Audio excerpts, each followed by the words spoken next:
अच्छा, सबसे पहले तो मेरे लिए आप लोगों के पास एक टास्क है, राइट मी अ प्रोग्राम। ठीक है।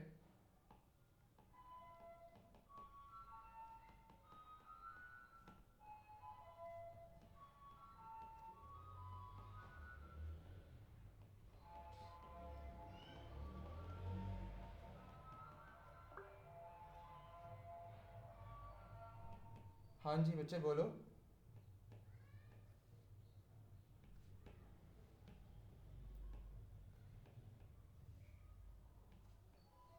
अच्छा, मैं चैट नहीं देखूंगा, मैं क्योंकि पढ़ा रहा हूँ, तो आप लोगों ने जो बोलना है माइक में बोल दो।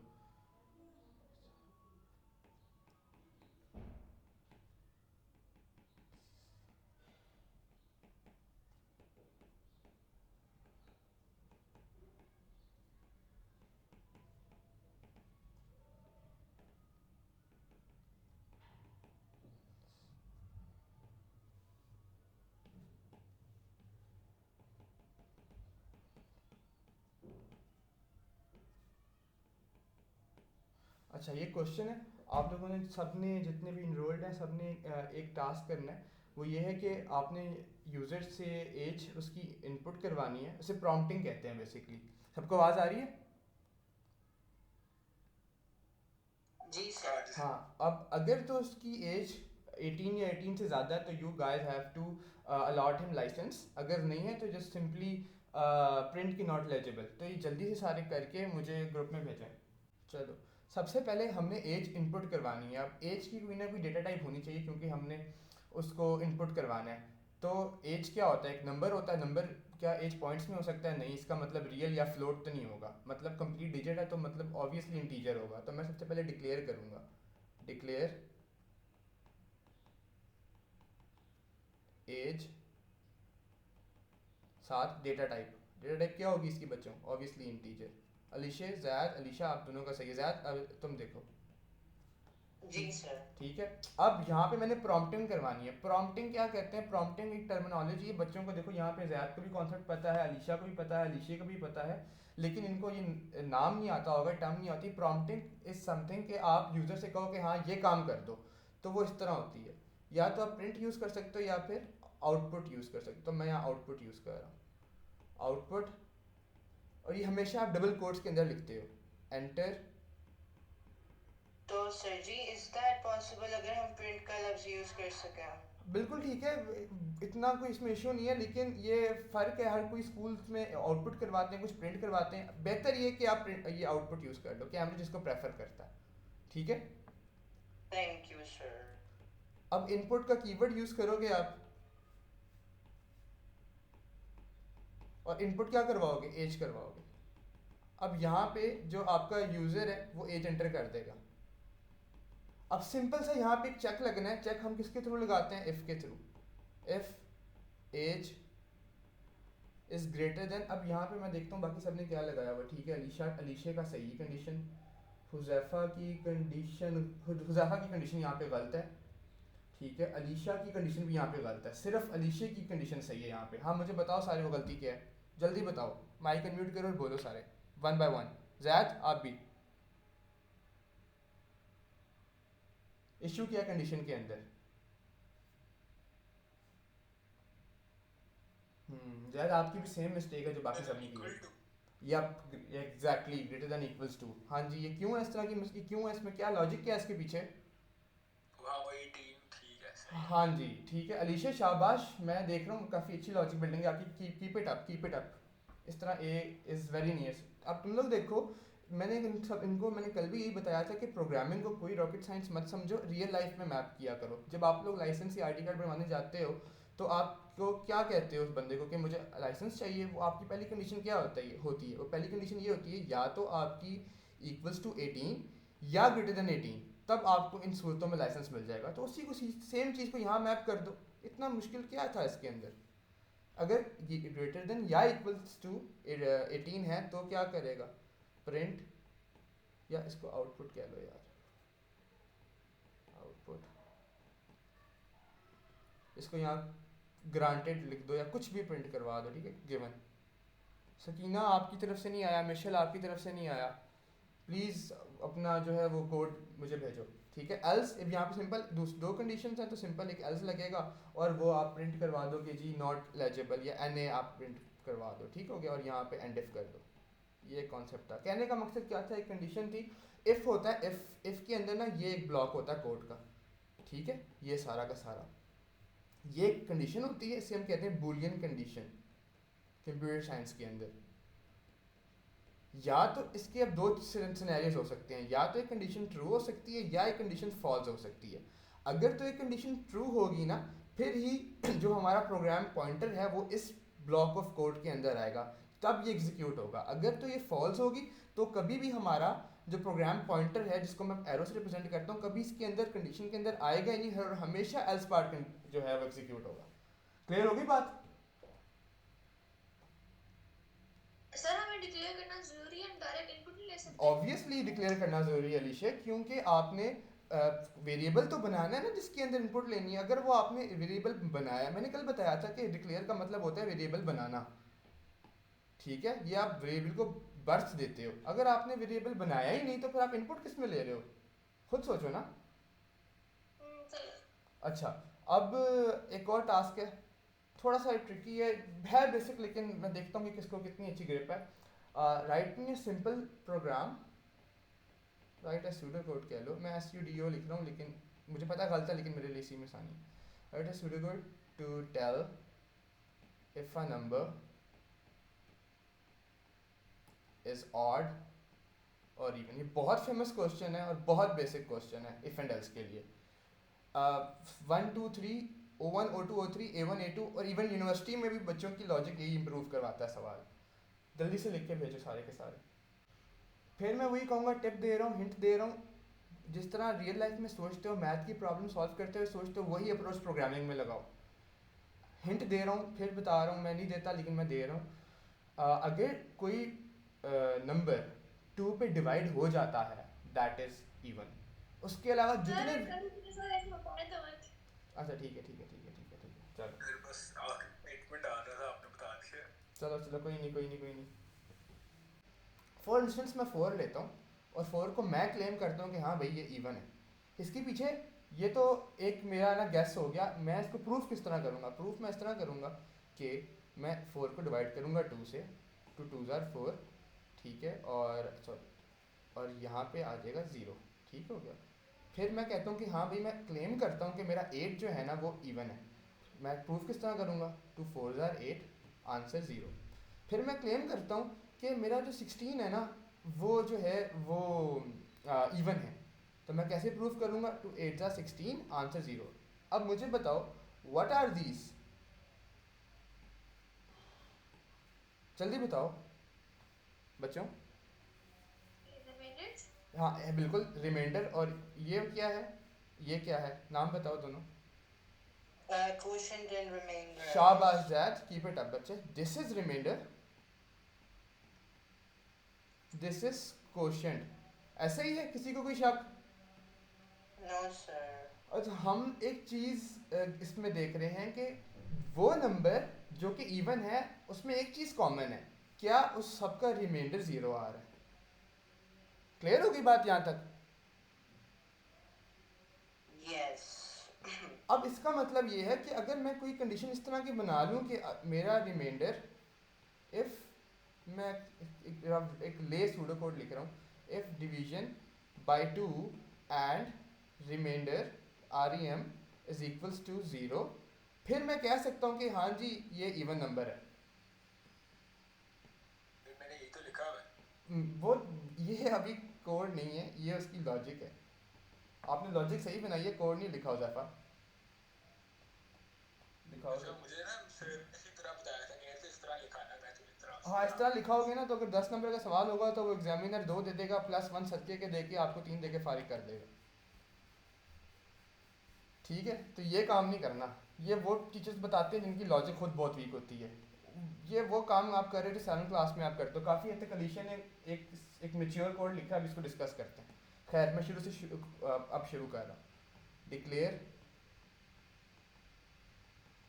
इनपुट, सॉरी नम।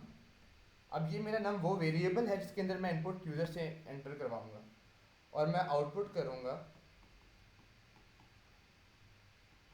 Enter number. अब मैंने यहाँ एक गलती की है, जल्दी से बताओ गलती क्या की है मैंने। अच्छा, if num mod 2 is equal to 0। ये वो कंडीशन है जो हमें बताती है कि 2 से डिवाइड होने पे हमारा जो रिमाइंडर है वो क्या आएगा। अब मेरे ख्याल से अलीशा ने ये लिखा हुआ है, बिल्कुल सही है, अलीशा ने इसकी जगह, ये मॉडुलस का साइन, अलीशा आपने सही लिखा है। मॉड को आप मॉडुलस को ये कहते हो, ये आपका मॉडुलस का साइन होता है। अगर आप ये लिखते हो तब भी सही है, ये लिखते हो तब भी सही है। बेसिकली अगर आपने किसी नंबर का रिमाइंडर देखना है, किसी नंबर को डिवाइड करने पे, तो इस तरह आप देखते हो। अगर मैंने देखना है कि जी 100 को मैं अगर डिवाइड करता हूँ 10 से तो इसका रिमाइंडर क्या आता है, तो ये तो मुझे आंसर बताएगा ना। तो मैं रिमाइंडर पूछना है, मैंने रिमाइंडर क्या आता है वो मुझे बताएगा ये वाला ऑपरेटर, इसे कहते हैं मॉड ऑपरेटर। क्लियर हुई बात? जब तक मैं अपना सोल्यूशन लिखना शुरू कर रहा हूँ, सब गौर से देखो।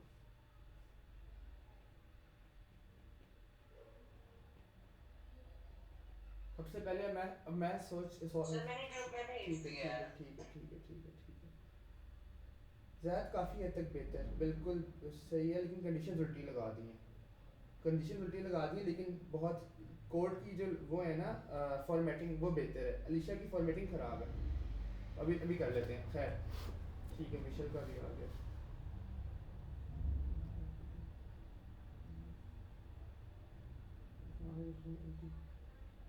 ठीक है मिशेल, आपकी भी छोटी मोटी गलतियां हैं, किसी का परफेक्ट कोड नहीं आया, अभी देखते हैं किस तरह करना है। ठीक है, अब मेरे साथ ना ज़रा देखना कि मैं सोचता किस तरह हूँ, how does a developer thinks, उसकी सोच किस तरह की होती है। सबसे पहले मैंने इनपुट किस में करवाना है भाई, मैं एंटी वेरिएबल में इनपुट तो नहीं करवाऊंगा ना, ऑब्वियसली वेरिएबल चाहिए, मैं वेरिएबल बनाऊंगा, पहला स्टेप। दूसरा स्टेप, मैं इसको इनिशियलाइज, अच्छी गुड प्रोग्रामिंग हैबिट ये है कि आप उसको इनिशियलाइज करवा दो, किससे? 0 से। इंटीजर मैंने डिक्लेयर किया, साथ ही इसको मैंने इनिशियलाइज करवा दिया। तो मैं यहाँ लिखता हूँ स्टेप 2,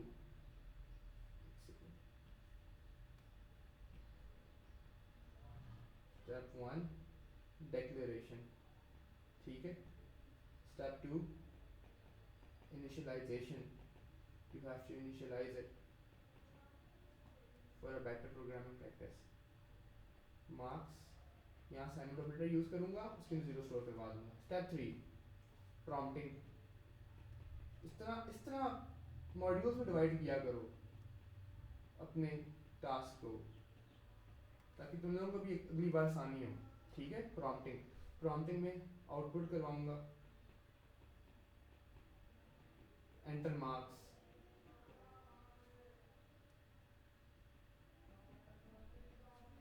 फिर मैं साथ ही मार्क्स को इनपुट करवा लूंगा। अच्छा ठीक है, अब मेरे पास यहाँ मार्क्स आ गए। अब फोर्थ स्टेप,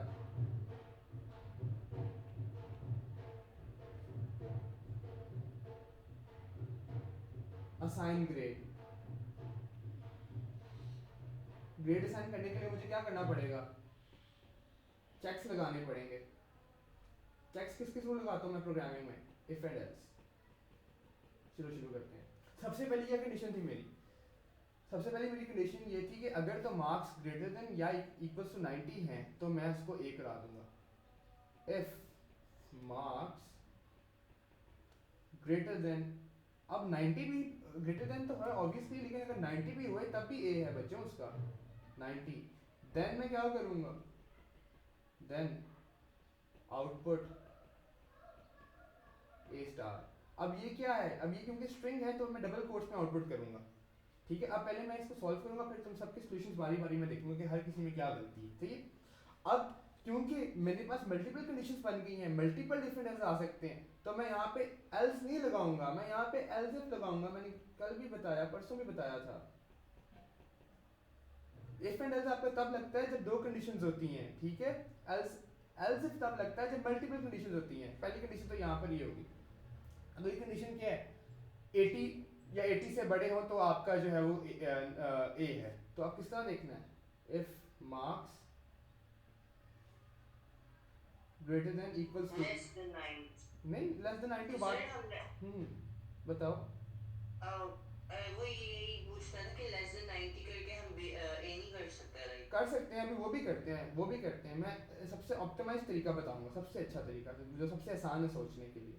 पहले ये देख लो फिर वो करते हैं। If marks greater than equals to 80 and, जगह खत्म हो गई यार, एंड मार्क्स लेस देन 90 व्हाट 89। हाँ अब यहाँ देखो मैंने क्या किया, देखो मुझे इतना तो पता है कि जो 90 क्या मैंने आपको ये सेंड किया था। अलीशा की अलीशा कौन कौन सा बच्चा बोल रहा है? अलीशा। अच्छा अलीशा 89 मुझे नजर नहीं आया आपके कोड के अंदर। सबसे पहला सेंड किया था वो वाला था। अच्छा वो आपने इक्वल्स टू दिया हुआ है ना, वो इक्वल्स टू थोड़ी देना है, less than equals less than देना है, लेस देन का साइन है बच्चे। आपने इक्वल्स टू यूज किया और उल्टा कर दिया, इक्वल्स कर दिया था ना। क्या? मैंने उल्टा कर दिया ना, आपने लिखा मैंने दोनों के साइन उल्टे कर दिए। हाँ दोनों के साइन उल्टे आपने कर दिए, तो अपने जो साइन सही देखने हैं, ठीक है। अगर आपका जो मार्क्स है वो 80 या फिर 89 के दरमियान है, इस रेंज के दरमियान है, तब बच्चे का बी ग्रेड है, सॉरी ए ग्रेड है यहाँ पे। हाँ ये ए ग्रेड आता है यहाँ पे। समझ लगी आप लोगों को बात? क्योंकि ऑब्वियसली 90 से ऑनवर्ड्स तो फिर ए प्लस हो जाता है ना। तो मैंने देखा क्या जो मेरे मार्क्स थे वो 80 या 89 के दरमियान थे, तो मैंने इसको ए दे दिया। समझ लग रही है? So ये जो आपने साइन लगाया एल्स इफ मार्क्स के बाद, हाँ, हाँ। ये साइन की मुझे समझ नहीं आ रही। ये sign greater than equals to का साइन है ज़ैद, ये बताता है कि तो क्या। सर ऊपर ऊपर जो हमने 90 के साथ लगाया है वो भी ग्रेटर देन इक्वल्स टू नहीं है? हाँ बिल्कुल ग्रेटर देन इक्वल, हाँ ठीक है, वो मैंने थोड़ा सा मैथ के टर्म्स में लगा दिया। सही है, ये एक ही चीज़ होती है, वही चीज़ आपने मैथ में पढ़ी है, ये लो सेम चीज़ होती है, ठीक है। Thank you so much. Math में ऐसे ही पढ़ते हो ना आप लोग, ग्रेटर देन इक्वल्स टू, याद है, भूल गए हो?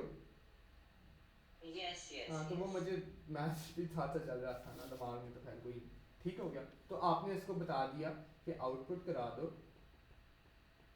ए, ठीक है। चलो जी ए हो गया, हमने ए प्लस, अब हमने बी देखना है। बी कहाँ से लेके था? बी था हमारा 70 से बी शुरू हो रहा है। देखो अब तुम लोगों ने स्टार्टिंग और एंडिंग बॉन्ड खत्म अपने दिमाग में डिफाइन करना है। ये देखो शुरू हो रहा है 70 पे, ये स्टार्टिंग दी है। एंडिंग बताओ जल्दी, एंडिंग क्या होगा इसकी? एंडिंग रेंज क्या होगी जल्दी बताओ, एंडिंग बॉन्ड क्या होगा?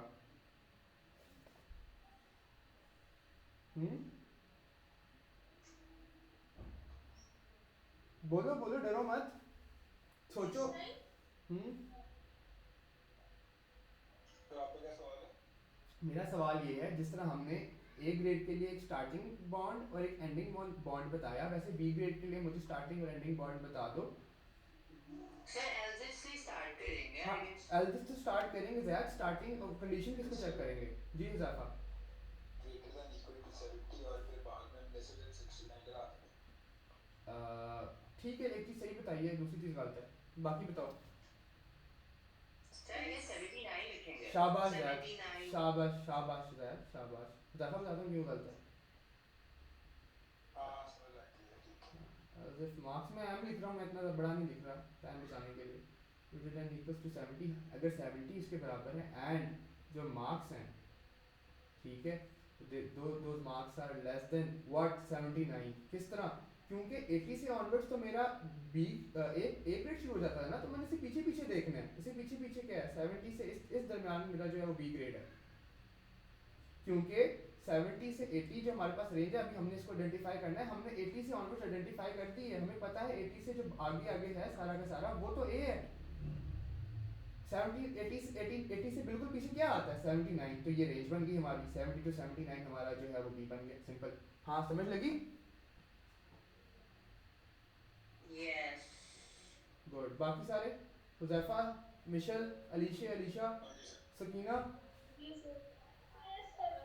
सर ये लेस देन इक्वल्स टू 79 नहीं हो सकता, मतलब हाँ वो भी सही है, बल्कि वो ही होना चाहिए, बिल्कुल सही, वो ही होना चाहिए, वो ही होना चाहिए, क्योंकि ऑब्वियसली लेस देन 79 तो 79 को इंक्लूड ही नहीं करेगा ना, वो ही होना चाहिए, वो ही होना चाहिए। शाबाश, अलीशा ने बोला, अलीशा ने बोला है ये। अलीशा वेरी गुड बच्चे, good good spotting the issue. ठीक है, अगली बताओ जी। अगला मुझे बताओ, अगली रेंज बताओ। सी के लिए बताओ, स्टार्टिंग पॉइंट बता दो और एंडिंग पॉइंट बता दो। Zaid speak up. Else if greater or equal to 60 ठीक है, बाकी and works less than or equal to 69. Perfect perfect perfect perfect perfect. हाँ, किसी को भी बात ना समझ आई हो, किसी को भी बात ना समझ आई हो? आगे से समझ। ठीक है। अच्छा, अब जो लास्ट कंडीशन है वो मुझे अलीशा बताएगी। अलीशा बताओ, आप बताओ, what will be the last condition? Sir, is output fail? शाबाश, परफेक्ट परफेक्ट। आउटपुट फेल और एंड इफ। अब मैं आप लोगों के सबके कोड्स इंडिविजुअली रिव्यू करूंगा और बताऊंगा क्या इशू है। यहाँ पर तक इससे सारा क्लियर है कोड सबको, बच्चों को? Yes, sir. ठीक है, इसको ज़रा नीट कर देता हूँ।